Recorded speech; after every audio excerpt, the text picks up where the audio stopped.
Hi everyone, I'm here today in Watertown, Massachusetts, here with Jonathan Bush, to discuss some creative solutions he sees for the healthcare industry. Jonathan is the current co-founder and CEO of Athena Health, a healthcare company that provides cloud-based services and mobile tools to medical groups and health systems, and which serves over 59,000 providers and 60 million patients in the U.S. He is also a proponent of the theory of disruptive innovation and the author of the recent book, Where Does It Hurt? An Entrepreneur's Guide to Fixing Healthcare. Jonathan currently serves on the Harvard Medical School Board of Fellows. Welcome, Jonathan. In your book, you stated you had trouble succeeding along traditional Bush family lines, yet knew that it was a family value to serve society. So how does Athena Health meet that standard? Well, Steve, I hope Athena Health will eventually be a public good. We need a healthcare internet. We need to stop reproducing information with a little bit of a mistake in it each time a patient goes from one station of care to the next. And we need to start knowing people. People like to be known when they arrive, especially when they're down. Hotels have spent years remembering to say welcome back if a guest has been there before, and yet when you get to something where somebody's really worn down, we give them a clipboard. Like they're a piece of meat to be packed, and that's devastating. So I think all of us can imagine, both as caregivers and as care receivers, the value of being known. Yeah, okay. You become a major disruptor in the extremely regulated world of healthcare.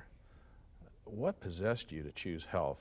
I mean, where the barriers to innovation are just so enormous. There are enormous barriers to innovation, and I am an enormously insecure guy. And so the idea of choosing a sector where no really amazing entrepreneurs were doing very much, which is this health information management space, was reassuring to me. I wanted a place where none of my classmates from Wesleyan or Harvard Business School or all these fancy. So it's kind of a challenge then. Yeah, it's go where they ain't. Go to the area of the field that's got no players, and you can be the best player on the field. Yeah.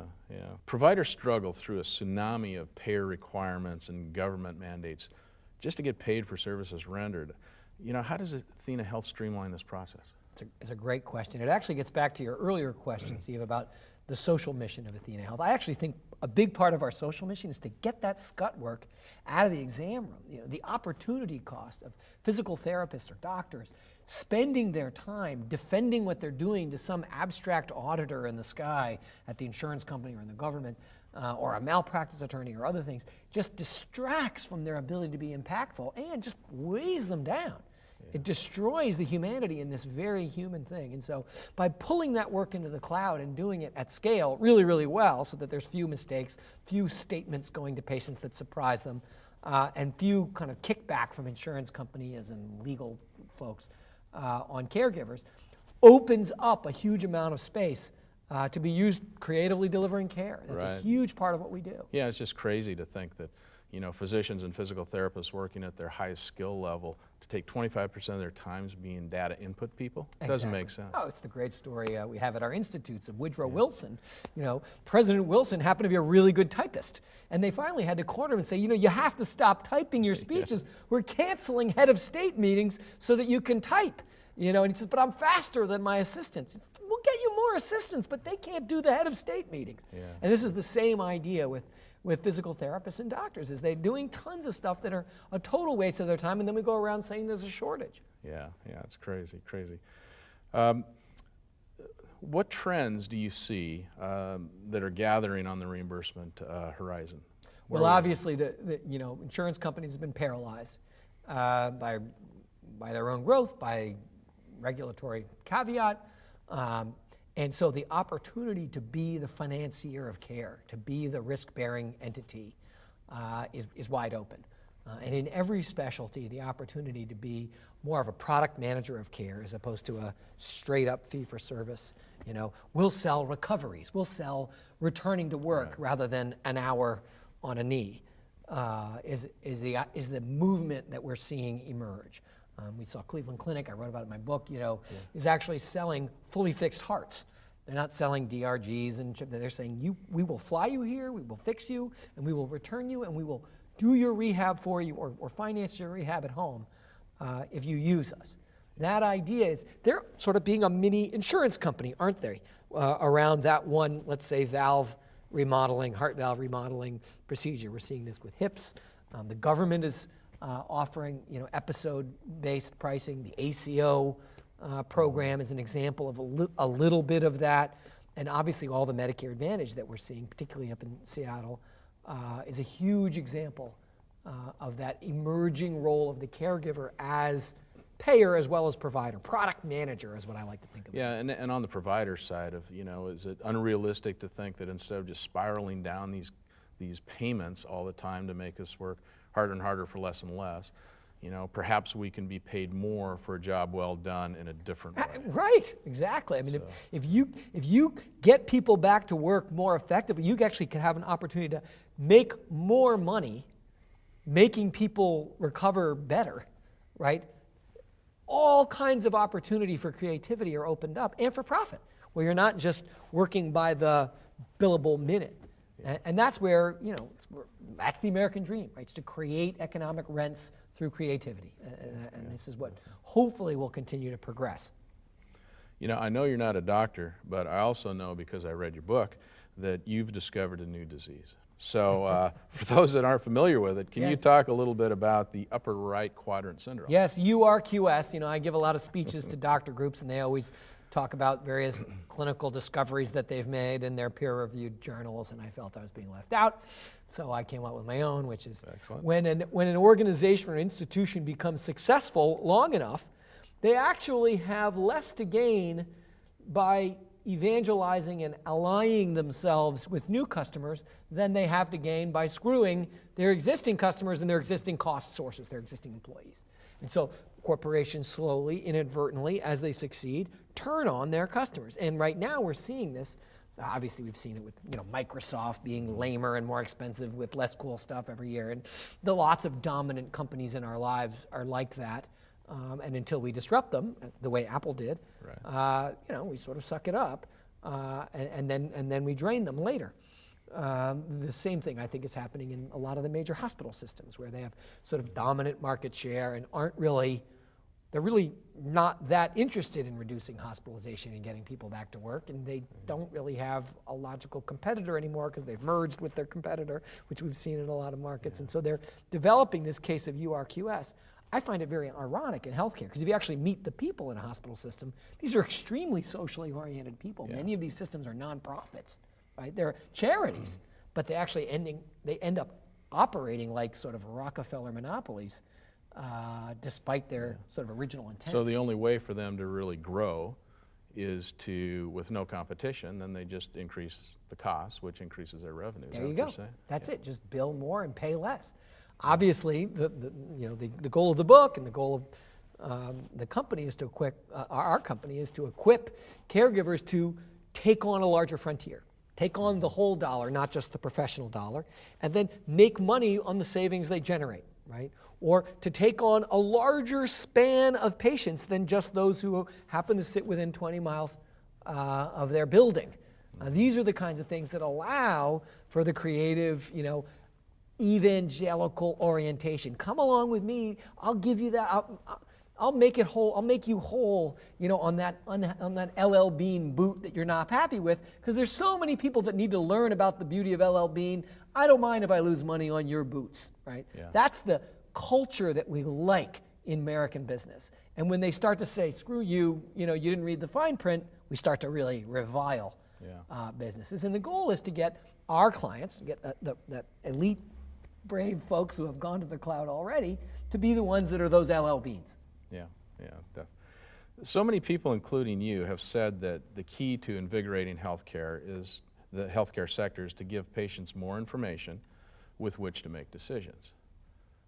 But come on, I've heard this for 20 years. Please. So what's new? What's different? Let me try to rephrase. I think it's actually right now, really practically. I mean, I agree with all the platitudes that everyone else agrees with, and dogs and cats should live together, and milk and honey and all that. But what we need practically right now, long before the consumer is actually the true master of their healthcare destiny, is for the caregiver, for the healthcare provider to be the master of their own patient's destiny. Doctors today, healthcare providers today, physical therapists today don't actually know the fully loaded downstream cost of the stuff around them, and there isn't really a business reason for them to know it. As these risk contracts and larger payment models emerge, there is suddenly a business reason for healthcare providers to learn to shop, almost to be a personal shopper for their patients. Healthcare is so complicated that the patient's never really going to get a hold of this stuff right now. And the things that happen to patients happen to them rarely. Whereas a healthcare provider, they're buying this stuff all the time because whenever you get sick, you go to a healthcare provider. The healthcare provider is in a position to become a really good shopper, to be the real activist consumer, and to keep some of the profits generated from shopping well. That healthcare provider will also cause the various people around them, the specialists in the hospitals, to learn to product manage to them, to cater to them better, to respond to their shopping instincts, which will make the product simpler, more guaranteed, and easier to consume. And then, yes, someday, after healthcare providers can actually shop successfully, the consumer will begin to be the shopper. Yeah, But not today. that's First, an it's the interesting healthcare twist. provider. It's got to go first. Yeah, it's an interesting twist because everyone says it's the population that has to get more Sure. involved. But you're right, it's so complicated that, you know, I mean, healthcare providers themselves have a tough time just going through their own personal health. I issues. ask all the time, oh, you're ordering a mammogram, how much is it going to cost? I don't know. How much are the ones around? Is it the cheapest one? You send them, I don't know. You know, she mentioned that place, so I sent her there. Yeah. You know, there's an 80% variation in fully loaded cost to a consumer of ancillary services in almost all the markets that we're in within 20 miles. So if somebody knew that and somebody had a payment model to harvest that, without any changes in utilization, you could create, 80% savings in ancillaries. You could actually create a freaking demand curve, which we have everywhere else in society, right? Yeah. The cheapest guy actually gets more patients. Today, the cheapest guy doesn't get any more patients than the most expensive guy, and by raising price, they don't lose any patients. Doesn't work. Whereas if we get those consumers and get those healthcare providers to know and be able to connect to the best deal, then you could actually, you guys could actually grow market share by being better, by being more connected, by being a better deal. You know, you've said you love a good mess. What do you mean by that? Well, it's a little bit like we started, Steve, with, I'm an insecure guy, and so something that's a total mess, I have more confidence I'll be able to clean up something. If it's kind of neat, I'm like, boy, I don't know what I could do here to help. But luckily, healthcare is a gift that keeps on giving in that regard. At our investor day, just a couple of weeks ago, we announced that we're going to start moving AthenaNet into the inpatient and throughout the skilled nursing continuum of care, which has caused, the work leading up to that has caused me to spend a lot of time in hospitals. And I am just astonished at how many times really good hospitals that have really good systems fax themselves from one floor to another, or call each other to look up stuff in the same system. So the opportunity for mess cleaning, even bad mess cleaning, making things cleaner in healthcare looks like it's going to last for a while. Yeah. Do you see a day when competing healthcare systems would actually collaborate with disruptors and turn them into partners? This seems contrary to the current trend where hospitals are buying up all the MDs and their goal is to control patients in their area, to keep them within the system. Yeah. So what has to change here? What is the future of the solo practices or the independent practices? It's all about URQS, right? As soon as an independent practice starts to shop, as soon as they get that global dollar and they start to shop, that dominant player is suddenly not dominant. They're subservient to the risk-bearing doctor. And as soon as the doctor develops the ability, the ethical will, because it is ethical, it's a change in medical ethics, but it is ethical for the doctor to convince the consumer to go where he or she wants. And once the doctor has that ability and has the financial gain from it, those monopoly players aren't in charge anymore. Especially as the catchment area, as you get medical centers willing to fly you in, for really rare stuff, for really expensive stuff that needs to be done at volume to be done well, you suddenly have a total turning of the tables. And that's why I earlier mentioned I think the real consumer movement is going to be that healthcare providers themselves, physical therapists and doctors, are going to be the real first shopper in healthcare. So it sounds like then that you believe independent practice can survive. Oh yeah. So how are we going to get there? What because Yeah. the fear with providers is, oh my gosh, independent practice is gone. We're just going to have to work with the big systems because that's the only way we're going to survive. Right. So how's it going to look different? Are they going to be in bigger groups? Are they going to be? Well, they need to be connected, right? So you can't be isolated and independent. You can be connected and independent, and your independence is actually a source of profitability. If you think about it, if you look at the inpatient utilization, the asset utilization of healthcare, it's going down on a really regular basis, even after dialing in the aging of the population, which means that she with the fewest fixed assets is going to win. A percentage of of your base that's fixed cost is low. You're going to win because the fixed cost quotient of each patient is going to go down, right? So that means that the guys with really big fixed assets we have clients that are big hospitals with dominant market share, and we're telling them, don't act dominant, act tiny. Act like your real population is not, downtown Nashville. Act like it's the greater state of Tennessee. Figure out what you do that you can fly people in for and market to independent practices. Detail them. Give them clinical guidance on how to take care of patients that are approaching real sickness, so that when they get really sick, the doctor will have the presence of mind to send them all the way past 10 hospitals to you, who will crush the matter with incredible discipline, right? So this isn't something where it's like all the hospitals are evil and all the independent groups are good. You need both. But both groups need to understand URQS. An independent practice can be in URQS just the way a hospital can. They can say, all I want to do is see the same number of patients to get more money per patient, and I don't want to connect. I just want to write my notes in my card, and I'm really smart, and I'm going to, give this really valuable opinion, and I want to be more valuable every year. Well, tough. Yeah. Tough. General Electric's been making light bulbs for 100 years, and last year it got 4% more efficient, somehow. Yeah. After 100 years of making it a little bit more efficient every year, they got another 4%, right? All of us have a mandate to make our product a little better, a little more impactful, a little more charming, a little less expensive per calorie. So are they listening? Right? Or do you think well, they're listening? There's only 8% of the doctors in the country on AthenaNet or less, and they're listening. Yeah. And luckily, we don't need the other guys. Frankly, we need some enemies. Yeah. So the guys on AthenaNet are doing very well. I mean, the average, as you know, the average practice on AthenaNet has really, really high organic growth.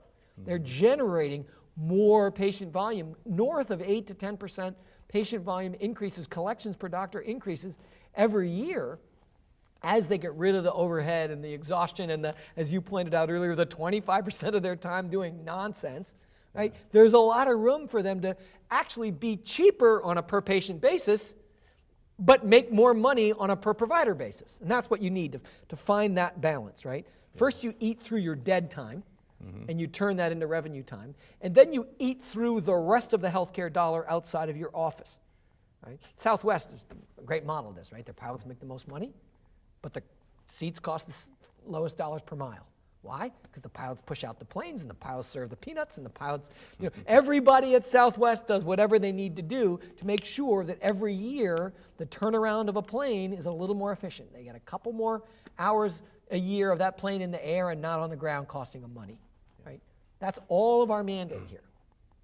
You experienced in the military a system where primary care physicians were comfortable using medics and other qualified personnel in treating patients so that the MDs could work at the top tier of their skill level. That's exactly right. And in physical therapy, the same structure exists. Same exact model. Musculoskeletal injuries go to the PT first. That's right. Then they are referred on to MDs when an MD intervention is required. So it works in the military. Why can't this work in the mainstream? It seems to make total sense. Of course it can work. Of course it can work. And it will. And I think groups like yours are going to be the guys who sort of start putting it together first. Ortho is actually a great place for global episodic risk, and it doesn't, and PT can actually be rehab. Those are places where you can actually think about. One way of thinking about an orthopedic surgeon is that they're a really high fixed cost, because to do anything, they're going to need to make a certain amount of money. That's a lot, right? So imagine if, just as you said, the first diagnostic step was somebody who, let's just make sure this isn't the thing that happens 80% of the time, which can be handled with rehab. Right. Like, what if that first visit wasn't with a surgeon? What a waste of the surgeon's time, right? But was with a PT and a cloud-based radiology group that could knock out really, really good plain films in, in $30 a piece, right? Yeah. And the therapist can see you right away. They can get that image. They can get it read by a specialist that cranks through nothing but these things. And for the 80% of the time that it's a strain, I'm going to cast you, and I'm going to immobilize you. I'm going to arrest you. I'm going to bring you back. And you just created a huge revenue opportunity for that surgeon to fill that space with real surgery, not small talk. And you reduce the cost for the patient by paying literally a surgeon to do a conversation that a PT's done 1,000,000 times. Yeah. That's a classic sort of 2015 healthcare arbitrage. You're talking our language. It's a no-brainer. I mean, it's why we want to when it is time to see a surgeon, we see so many people that have that particular tendon tear that we know the guy who does them the best. Yeah. Furthermore, if you have a risk contract, you might go to that tendon guy and say, guess what? I'm going to give you nothing but really operable tendons. Not the small talk, not the nonsense, not the stuff that isn't really your strike zone. I'm going to crank them to you. And you're going to make a lot more money than you ever made before, and you're going to be doing things you love. You're going to be inside of bones all day long, and you're going to actually get paid 20% less. You're going to make more money because right now you spend 50% of your time not inside an arm. Right. That's a deal that an enlightened, that an awakened PT group could make in 2015. Yeah, Right? I agree. You stated in your book that the best way to preserve that one-on-one time with patients is for providers to run the rest of their operations, as you described it, like the efficiency of an Amazon fulfillment warehouse. That's right. So that's kind of what we're talking That's right, about. yeah. Just as, the surgeon has no business kind of craft brewing the conversation about the pulled tendon, right? And the PT has no business craft brewing the coding of the visit and the documentation and the faxing of the follow-up and the submitting of the claim. Each piece of work ought to be done by somebody who's right up at the edge of their ability. We at Athena read 8 million faxes a month, and we read them really, really well. We have hundreds of people whose entire career, and they are passionate about their career, and they are brilliant people, is about getting another point every year of accuracy and speed into the reading of faxes. Find me someone in one of your practices that really just gets fired up in the morning to read the faxes that day. No, we don't have any. Right? Yeah. Now, they might not really want someone to take the faxes away because they might be insecure about what they could do next. You got to give them the courage to get over that because they can do something next. They are better than that, and they need to believe it so that they let go of the dumb work so they can do the cool work. And take the dumb work, make it into a big enough pile that it in itself is cool work. It's cool to read 8 million faxes a month. You mentioned this a little earlier, but one of your recommendations is for MDs to shop for that health care that we talked about. Take on more risk, delegate more. I'd say healthcare providers of any kind. Yeah, and collaborate with care extenders and consider selling a continuum of care and not just an episode of care. So expand on that a little bit more. So you're talking about basically get rid of this fee-for-service and we can go in and we can say, I'll take care of this patient from A to Z for this much money. Yeah, it's not necessarily get rid of fee-for-service per se, but it's product manage the fee-for-service so that the fee and the service is big enough and broad enough and complex enough that it can be cooked into something that a consumer can get with a lot of room for improvement. That's the way I think about it. Like, what chunk can I take on here? What job to do? What is the job that's being done for the consumer? That's the service. It's not this consult or that touch or this rubber glove or that piece of, syringe that I use. That currently is fee for service, right? Each one of these things with its own little CPT code or supply code, right? Right. The service is I'm fixing my arm. Yeah. Right? So it's almost like So it's a rebundling, a repackaging of the product to be the job the consumer wants done. And then making money on getting all the little services, the microservices that go into that, lined up and delivered perfectly. So it might be more of a per diem cost or Per consumer success. yeah, Figure out what's the way I can trick the current healthcare system. You know, the government's taking the Right. easy ones in your space are things like hips. Yeah. You know, hips, there's a million things that go into a hip. And the difference between, you know, a hip can be a 2-week length of stay and a hip can be golfing the next day, Yeah. right? And what we want to do is create, and what the market is allowing us to just begin to do, is to create the opportunity to move the weighted average 1-week hip to the weighted average 23-hour hip, and to get all those pieces cleaned up and organized and streamlined in between. So fees that are per diem or case rate or something like that is the way of the future. And you can imagine other things, back to work rate. Yeah. Right? So you've had your procedure, you're still not at work, and your employer is paying, right? Paying you to not be at work. What's it worth to that employer to get you for another day? Yeah. Right? Guy makes $20 an hour. Math is easy, right? All right, give me 10% of that, 20% of that. If you know that on average it's going to take this guy a week to get back, and we start getting him back, you know, maybe for half a day and 3 days, and then we start, who knows, showing up at the workplace or getting them hooked up with other kinds of exercises. You can imagine all the things that you can do if the job to do, if the service for which there is a fee is somebody back at work. And those are the kinds of things that are waiting, and that Athena is equipped to help with.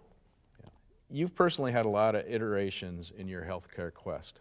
What's the hardest thing you've had to overcome in trying to change healthcare? Oh, the hardest thing to overcome is clearly when you've marched down a road that's a total fail. Incremental fails are great because you learn from them, and most of the people recover, and everybody's excited about the discovery. But we started Athena Health essentially as a women's health With the birthing clinic, centers, and it was something we passionately believed in, worked really hard on, never worked so hard on anything in my life, and pretty much totally Total completely failure, failed. yeah. And nothing survived. I mean, the birth center beds were bought by the academic medical center and went up onto the very linoleum floors that we were trying to get out of. And, you know, the midwives went to the North County Health Services, and it was just, I mean, it wasn't nobody was killed, you know. Yeah. Most people kept a job, but there was no trace that we were there, 3 years afterwards, and it was devastating. And so what did you learn from that? What did you put into Athena Health later? The thing I learned is the need to balance id and superego. So not just personal, but sort of imagine a corporation has a golem that I must have, more money, I must have more size or whatever, and then there's the superegos, which is I want to bring health. And everybody, every caregiver, every practice has this at an individual level, as a group level, at a corporate level. We all have it. The key is to balance the two and set those things in balance against short enough, we call them scrums, but little sprints, that you get a success on both. You get that dopamine rush of having created a little cash or created a little good. And those little things create new energy of their own, which create a harder push next time. And the big learning we had was we were trying to push, a boulder up a mountain, with children. And the children were trying their hardest and straining, and bones were popping left and right. And we're like, harder! We just are reminded of the Grinch with that little dog in the sleigh, It's like, I can't do it, Yeah. And, smaller sleigh, bigger dog, hopefully not a Grinch, a lot of changes, but the basic metaphor, I guess, is, to build it into stretches. And so still today, we're nowhere near what I wanted to do 17 years ago, but we're doing it with the pieces we're doing it well. We have some products that are super mature, unbelievably successful for clients, generate cash, generate social good, generate satisfaction. And then we've got products, I got one product that's got 2 customers on it, 2 live. And it's struggling away, and but each week we get another little piece lined up, and we discover another thing, and we maybe have a couple of little mess ups, and then that one will get bigger. And we've got products sort of all the way down the duckling path, from a baby new duckling to a big, swan. And the goal is to keep streaming it like that, so that our clients always have the next challenge, always have the next upside. We have clients just the same way. We have clients that are just trying to clean up their fee-for-service life and have integrity and have cash in the bank and pay good people. You don't stop doing that because there's the possibility of a global episodic hip, right? You got to do baby steps to the bus. You got to clean up your business, make more cash, have happy employees, have happy providers, and then you pilot one risk contract with a local employer, right? And then as that succeeds, you make it move into scale, and then when it gets scale, you get efficient, and then you do more. That's the way we operate, and we try to get our clients along the same lines. Well, thank you, Jonathan, for spending time with me today. You know, you've created an amazing thing here at Athena Health, and I sure hope your vision comes through, because it's going to help us all, and we're really looking forward to that transition in healthcare. Well, Steve, I hope it does too, and I hope it plays that, like you said. I'm devastated I'm not getting down south to be with you guys in person, but I promise I'll make it happen one of these days. It would be a great honor. Yeah, well, we'll welcome you. Thank you. Take care, man. Thanks, John. Yeah.